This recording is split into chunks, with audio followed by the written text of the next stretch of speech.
دلیاسک episode 41 writer سعد حسن۔ مہرالہ مہرباش نے رونا بند کر دیا۔ وہ نم آنکھوں سے کملان کو دیکھنے لگی۔ اسے اس کی آنکھوں میں اپنی جھلک نظر آ رہی تھی۔ اس کے خوبصورت چہرے پر اب بچپنے کی کوئی معصومیت کا نام و نشان نہیں تھا۔ وہ ایک مکمل بالغ مرد لگ رہا تھا۔ اب کیا کوئی ایسی چیز باقی تھی جو اسے کچھ جاننے سے روک رہی تھی؟ کملان کائف مہرباش کو وہاں سے نکال چکا تھا۔ جب تک وہ زندہ تھی وہ کبھی بھی واپس آ کر بدلہ لے سکتی تھی۔ اچانک زہران کا چہرہ اس کے ذہن میں ابھرا، مگر اس نے فوراً سر جھٹک کر اسے ذہن سے نکال دیا۔ نہیں، مگر میں جانے سے پہلے اپنے والد سے ملنا چاہتی ہوں۔ کیا یہ پاسبل ہے؟ ٹھیک ہے، میں اس کا ارینجمنٹ کر دوں گا۔ کملان نے فوراً مان لیا۔ مہرالہ نے دوبارہ اس کے زخم پر توجہ دی اور ایک کے بعد ایک پٹی لپیٹتی گئی اس کا مضبوط جسم کے گرد، مگر اچانک وہ چونک گئی۔ کملان، تمہارے جسم پر اتنے سارے نشانات کیوں ہیں زخم کے؟ وہ ہلکا سا ہنسا۔ مہرالہ، شاید میں نے تمہیں کبھی اپنے خاندان کے بارے میں نہیں بتایا۔ کیا تم میری کہانی سننا چاہو گی؟ ہاں، میں سن رہی ہوں۔ وہ ایک اور پیالہ نیم گرم پانی لے آئی۔ نرمی سے اس نے اس کے جسم سے خون صاف کرنا شروع کیا۔ کملان نے کہنا شروع کیا، میری ماں بچپن میں ہی مر گئی تھی، مگر میں نے کبھی یہ نہیں کہا کہ اس کی موت کا بھی ذمہ دار میرا باپ تھا۔ وہ ایک ظالم آدمی تھا، ایک خطرناک آدمی۔ مہرالہ کے ہاتھ رک گئے۔ جو کپڑا وہ نچوڑ رہی تھی وہ وہیں تھم گیا۔ وہ آہستہ سے اس کی طرف دیکھنے لگی۔ مدھم زرد روشنی میں کملان مزید سنجیدہ لگ رہا تھا۔ اس کا جسم مضبوط ہو چکا تھا۔ اب وہ بچہ نہیں رہا تھا۔ اس نے ہلکا سا سر اٹھایا اور کڑوا سا ہنسا۔ اس کی آواز بھاری ہو گئی۔ میرے باپ کی زندگی میں پیسہ اور شراب تھی۔ جب اس کا کاروبار میں نقصان ہوتا تو وہ نشے میں گھر آتا اور میری ماں کو مارتا پیٹتا۔ مجھے زیادہ تر زخم اسی سے ہی لگے۔ میری ماں نے ہمیشہ میرے لیے سب کچھ برداشت کیا۔ یہ اس وقت تک چلتا رہا جب تک وہ برف والی والا دن نہیں آ گیا۔ اس دن میرے باپ نے اسٹاک مارکیٹ میں بہت بڑا نقصان اٹھایا تھا اور اس نے جلتا ہوا استری میرے جسم پر رکھ دیا۔ مہرالہ کا دل کانپ اٹھا۔ کملان کی آواز مزید گہری ہو گئی۔ مہرالہ، کیا تم نے کبھی جلتی ہوئی لوہے کی آواز سنی ہے جب وہ جلد کو جلاتی ہے؟ وہ بالکل ویسی ہوتی جیسے گوشت کو بھونا جا رہا ہو۔ میری ماں نے مجھے بچانے کی کوشش کی، مگر وہ آدھا ہی روک سکی۔ آدھی استری اس کے جسم پر لگی اور آدھی میری پیٹھ پر۔ مہرالہ کی آنکھیں بھر آئیں۔ وہ پہلی بار تھا جب اس نے میرے باپ کا مقابلہ کیا اور اسی جھگڑے میں میرے باپ نے اسے سیڑھیوں سے دھکا دے دیا۔ مہرالہ کی نظر اسے کمر پر نشان پر گئی۔ وہ تصور بھی نہیں کر سکتی تھی کہ وہ درد کتنا شدید ہوگا۔ کملان نے بات جاری رکھی، جب مجھے بیان دینے کے لیے لے جایا گیا تو میں نے پولیس سے کہا کہ وہ سیڑھیوں سے خود گر گئی ہیں۔ میں نے وہی کہا جو میرے باپ نے مجھے سکھایا تھا۔ وہ اچانک مڑ کے مہرالہ کو دیکھنے لگا۔ میں بہت برا بچہ تھا نا؟ صحیح کہہ رہا ہوں نا میں نے جھوٹ بولا؟ میں نے اس درندے کو بچا لیا۔ اس کی آنکھوں سے آنسو بہنے لگے، کیونکہ میں اپنی ماں کے بعد اپنے باپ کو کبھی نہیں کھونا چاہتا تھا۔ مہرالہ کے ہاتھ سے کپڑا پانی میں گر گیا۔ وہ فوراً اسے گلے لگا گئی۔ کملان، وہ بولتا چلا گیا، میں بچپن میں ہی اس سے بچنے کے لیے ملک چھوڑ کر چلا گیا، اور پھر تم میری زندگی میں واحد انسان ہو جو اس بات کی پرواہ کرتی تھی کہ میں نے کھانا کھایا کہ نہیں۔ تم مجھے اپنے گھر لے آئے، میرے ساتھ نیا سال منایا۔ مہرالہ، تم وہ فرشتہ ہو جس نے مجھے بچایا۔ مہرالہ کو اس کا خاموش سا بچپن یاد آ گیا۔ جب وہ ملک چھوڑ کے جا رہا تھا تو دونوں نے ایک دوسرے کے نمبر لیے تھے۔ کچھ سال تک وہ مسلسل کانٹیکٹ میں رہے، پھر آہستہ آہستہ رابطے ختم ہو گئے، اور اب اسے یاد آئی یہ اس وقت کی بات ہے جب وہ زہران کے ساتھ ریلیشن میں آئی تھی۔ زہران کو پسند نہیں تھا کہ وہ کسی دوسرے مرد کے ساتھ بات کرے، تعلق میں قریب رہے، مگر اسے کبھی معلوم نہیں تھا کہ کملان نے اتنی تکلیفیں جھیلی ہیں۔ مہرالہ نے نرمی سے کہا، ڈرو مت کملان، یہ سب اب ماضی کا حصہ ہے۔ کملان کے ہاتھ جو ہوا میں معلق تھے آہستہ آہستہ اس کی کمر کے گرد لپٹ گئے۔ اس نے آہستہ سے جواب دیا، ہاں، یہ سب اب پاسٹ ہے۔ رات کی تاریکی آسمان پر چھائی ہوئی تھی، مگر مہرالہ کو ذرا بھی نیند نہیں آ رہی تھی۔ وہ کھڑکی کے ساتھ ٹیک لگائے چیری بلاسم کے درخت کو دیکھ رہی تھی۔ سنو بال نیچے درخت کے پاس سست انداز میں اپنے جسم کو کھینچ رہا تھا اور زمین کو پنجوں سے کھرچ رہا تھا۔ مہرالہ نے کملان کے ساتھ یہاں سے جانے کا تو فیصلہ تو کر لیا تھا، مگر نہ جانے کیوں اس کے دل میں ایک بے چینی سی اٹھی تھی۔ وہ جانتی تھی کہ یہی اس کے لیے بہترین راستہ ہے۔ جتنا زیادہ کائف مہرباش کے علاقے میں تاخیر ہوگی، اتنی ہی ان کی حالت خراب ہوتی جاتی، اس لیے اس کا جانا ضروری تھا۔ ناصف کملان لیان کو ڈھونڈ سکتا تھا، بلکہ وہ خود بھی اپنے کینسر کا علاج کروا سکتی تھی، مگر فیصلہ کرنے کے بعد بھی اس کا دل پر ایک بوجھ سا تھا۔ اسے لگ رہا تھا جیسے ارد گرد دھند سی چھا گئی ہو۔ ٹھیک نہیں تھا، اچانک کملان کے کمرے سے چیخ کی ایک آواز سنائی دی، مجھے مت مارو، مجھے مت مارو۔ وہ فوراً دروازہ کھول کر اندر داخل ہوئی۔ کمرہ بکھرا ہوا تھا اور کملا نے کونے میں سمٹا ہوا تھا، ایسے کانپ رہا تھا جیسے کوئی آوارہ کتا ہانپ رہا ہو۔ کملان، سب ٹھیک ہے، میں ہوں۔ وہ آہستگی سے اس کے قریب گئی۔ وہ فوراً اس کے گلے لگا کر بولا، مہرالا، میں نے خواب میں دیکھا وہ رات جب میری ماں مری تھی۔ وہ جلتی ہوئی استری پکڑے شیطان کی طرح ہنس رہا تھا۔ مہرالا نے اس کے ٹھیک کندھے پر ہاتھ رکھا۔ سب ٹھیک ہے، یہ صرف ایک ڈراؤنا خواب تھا۔ اس نے اس کے جسم کی حرارت محسوس کی اور اس کی پیشانی کو چھوا۔ تمہیں بخار ہے، چلو لیٹ جاؤ۔ شاید اس کے زخم میں انفیکشن ہو گیا تھا، اس لیے اسے بخار تھا۔ مہرانا نے فوراً اس کی دیکھ بھال میں لگ گئی اور اس کا ٹیمپریچر کم کرنے کے لیے کوشش کرنے لگی۔ کملان بے چین سے سو رہا تھا۔ وہ بار بار اس کا ہاتھ پکڑ لیتا اور اس کا نام لیتا رہتا۔ اسے دیکھ کر مہرالا کو عجیب سا احساس ہو رہا تھا کہ بدقسمت لوگ ایسے سب ایک جیسے ہوتے ہیں، اور یہ اس کی زندگی کی دنیا کی سب سے بڑی زندگی نہیں تھی۔ وہ صبر سے اس کے ساتھ بیٹھی رہی اور اس کی تیمارداری کرتی رہی۔ 2 دن بعد جا کر اس کا بخار کم ہوا۔ صبح کی روشنی مہرالا پر پڑ رہی تھی۔ جب وہ جاگی تو اس نے دیکھا بستر خالی ہے۔ وہ فوراً گھبرا کر کمرے سے باہر نکلی۔ کملان صحن میں کھڑا تھا، سفید قمیض پہنے، چیری بلاسم کے درخت کے نیچے، اور اسے دیکھ کر مسکرا رہا تھا۔ اس کا چہرہ اب بھی زرد تھا، اس میں پہلے جیسی طاقت نہیں لگ رہی تھی۔ سورج کی روشنی اس پر پڑ رہی تھی، اس کے پیچھے پھول بھی لہرا رہے تھے۔ وہ کسی پریوں کی کہانی کا شہزادہ جیسا لگ رہا تھا۔ مہرانا نے سکھ کا سانس لیا۔ تم نے مجھے ڈرا دیا کملان، مجھے لگا تمہیں کچھ ہو گیا ہے۔ وہ ہلکا سا مسکرایا۔ مہرانا، میں اب بہت ٹھیک ہوں، تھوڑی تازہ ہوا لینے باہر آیا ہوں۔ تم اپنے والد سے ملنا چاہتی ہو نا، میں تمہیں وہاں لے جا سکتا ہوں۔ اپنے اوپر زیادہ پریشر مت ڈالو، تم ابھی پوری طرح ٹھیک نہیں ہوئے۔ وہ ابھی بھی پریشان تھی اس کے لیے۔ فکر نہ کرو، مجھے اپنی لمٹس پتہ ہیں۔ اچانک اس کا ہاتھ پکڑا اور سنجیدگی سے کہا، مہرالا، تم ہی میرا واحد خاندان ہو، کیا تم ہمیشہ میرے ساتھ رہ سکتی ہو؟ مہ کبھی بھی مجھے تم چھوڑ کر نہ جاؤ۔ اس کی آنکھوں میں ایک عجیب سی شدت تھی جو چمک رہی تھی۔ مہرالا کا دل تیزی سے دھڑکنے لگا۔ اس نے ہونٹ ترکی اور آہستہ سے جواب دیا، ہاں۔ وہ مسکرا دی۔ ایک معصوم سی مسکراہٹ کے ساتھ کملان نے اس کا بھیس بدلنے میں مدد کی اور وہ دونوں باہر نکل گئے۔ اپنی جھوٹی موت کا بعد مہرالا مسلسل اس گھر میں قید تھی۔ اتنے عرصے بعد باہر کی دنیا دیکھ کر اس کے دل میں عجیب سی کیفیت تھی۔ وہ اس جگہ کو چھوڑ کے جانا چاہتی تھی اور نفرت بھی کرتی تھی، مگر یہ تمام احساسات اس وقت ختم ہو گئے جب اس نے کائف کو دیکھا۔ انہیں شہر کے مضافات میں ایک ولا میں رکھا گیا تھا جہاں 10 سے زیادہ لوگ حفاظت پر مامور تھے۔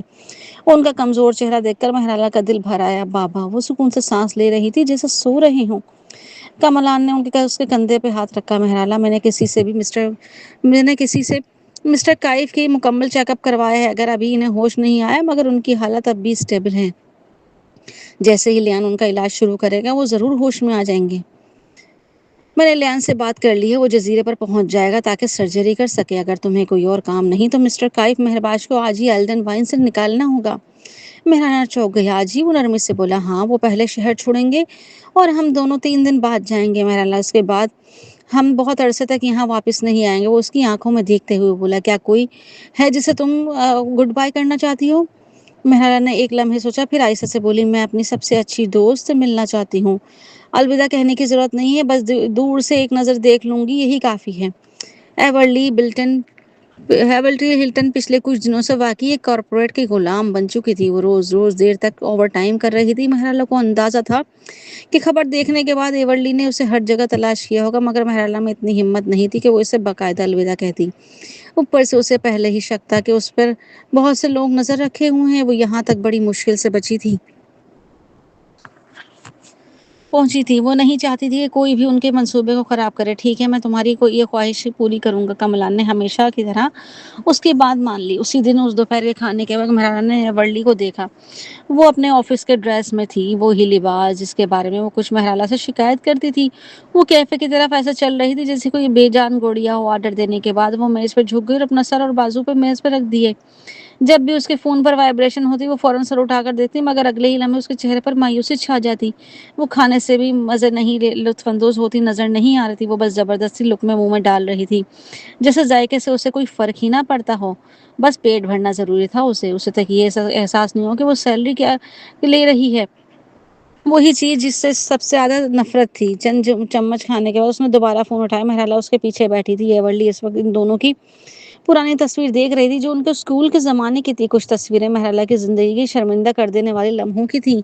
پہلے ایورلی مذاق میں کہا کرتی تھی کہ وہ ان تصویروں کو مہرالہ کی شادی کی کے ٹائم پہ مسلسل اسکرین پہ چلائی گئی، مگر افسوس نہ مہرالہ کی کبھی شادی ہوئی، نہ وہ اس مرد سے بیائی گئی جسے وہ چاہتی تھی، اور نہ ہی وہ ویسی گھریلو زندگی جی سکی جس کا خواب وہ ہائے اسکول کے دنوں میں دیکھا کرتی تھی۔ ایورلی کے آنسو اسکرین پر ٹپکنے لگے۔ مہر نے اس کی کانپتی ہوئی آواز سنی۔ مہر ایک لفظ سنتے ہی مہر کی آنکھوں میں سے بھی آنسو بہنے لگے۔ ایورلی نے اناڑی پن سے اپنے آنسو صاف کیے، پھر بلے ادا کی اور اداس دل کے ساتھ کیفے سے باہر نکلی۔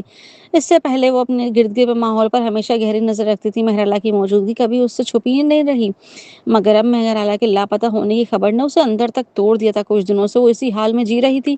شروع میں اس سے کچھ کھانے کی خواہش نہ ہوتی تھی، پھر جب اس نے آہستہ آہستہ حقیقت کو ماننا شروع کیا تو وہ ایک بے جان زومبی کی طرح ہو گئی۔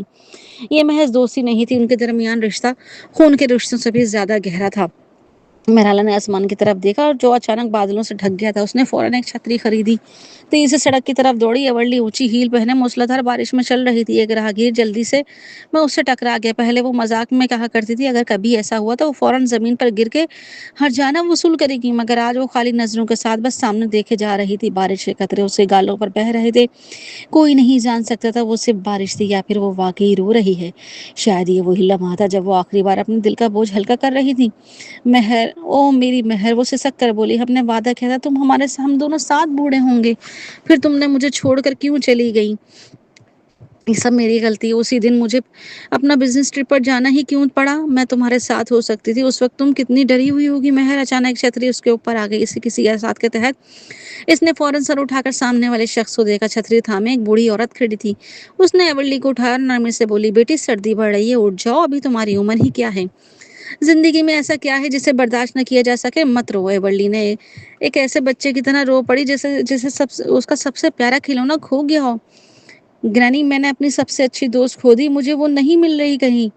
بوڑھی عورت نے اس کے ہاتھ میں چھتری تھما دی۔ زندگی جدائیوں سے بھری ہوئی ہوتی بیٹی، ہر جدائی بری نہیں ہوتی، کبھی کبھی ہر بچھڑنا ایک نئے بہتر ملاقات کے لیے اچھا ہوتا ہے۔ مہر، اچانک ایورلی کو جیسے کوئی احساس ہوا ہو، اس نے فوراً سر اٹھایا۔ وہ ایک لمحے کے لیے اسے لگا کہ ہجوم کے بیچ وہ روتی ہوئی مہرالہ کو دیکھ رہی تھی۔ مہر، ایورلی ہلٹن کی آنکھیں ملیں اور وہ ان دونوں بار بار دھوکہ کھا رہی تھی۔ جب تک وہ خود کو سنبھالتی، مہرالہ کا سایہ اس کی نظروں سے غائب ہو چکا تھا۔ ایورلی نے محض وہم سمجھا۔ بے وجہ سر ہلاتے ہوئے وہ چھتری لے کر ہجوم میں شامل ہو گئی۔ اچانک چھتری کے اندر سے ایک کاغذ کا ٹکڑا گرا گیا۔ اس نے فوراً اسے اٹھا لیا۔ مانوس لکھائی میں صرف 2 الفاظ لکھے تھے، خیال رکھنا اپنا۔ یہ ایک سادہ سی تحریر تھی، مگر لکھائی دیکھ کر اندازہ ہو رہا تھا کہ جلدی میں لکھی گئی ہے۔ ایورلی نے چھتری اپنے چہرے پہ کر لی۔ آنسوؤں سے بھیگا چہرہ مسکراہٹ میں بدل گئی۔ اس نے دل میں سوچا مہرالہ زندہ ہے، وہ اپنے انداز میں مجھے بتا رہی ہے کہ وہ ٹھیک ہے۔ وہ اتنی سمجھدار تھی کہ جانتی تھی کہ مہرالہ اس وقت اسے براہ راست صابر نہیں کر سکتی تھی، اس لیے اس نے اپنا طریقہ اپنایا۔ اب جب اسے یقین ہو گیا کہ مہرالہ محفوظ ہے تو اس کے دل پر چھائی وہ بوجھ ہلکا ہو گیا۔ اس نے اس کاغذ کو خزانے کی طرح مضبوطی سے تھام لیا، جیسے ڈر کر ہو کہ کہیں کھو نہ جائے۔ اب اسے کسی بات کی کوئی فکر نہیں تھی، مگر جب اس نے چھتری اوپر کی تو اس کے چہرے پر پھر سے اداسی آ گئی۔ یہ ڈرامہ ابھی ختم نہیں ہوا تھا، اسے یہ آخر تک کی کردار نبھانا تھا۔ ادھر مہرالہ گاڑی میں بیٹھ گئی۔ کملان نے اس کے آنسو پوچھے اور کہا، مہرالہ مت رو، تمہاری دوست بہنتی ہے، وہ خوش رہے گی۔ مہرالہ نے ایورلی کے ہجوم میں گم ہوتے دیکھا اور ہلکی سی مسکراہٹ کے ساتھ کہا، ہاں مجھے یقین ہے، ایورلی شاید سب سے زیادہ ذہین یا باصلاحیت نہ ہو، مگر وہ سب سے زیادہ محنت کرنے والی لڑکی ضرور ہے۔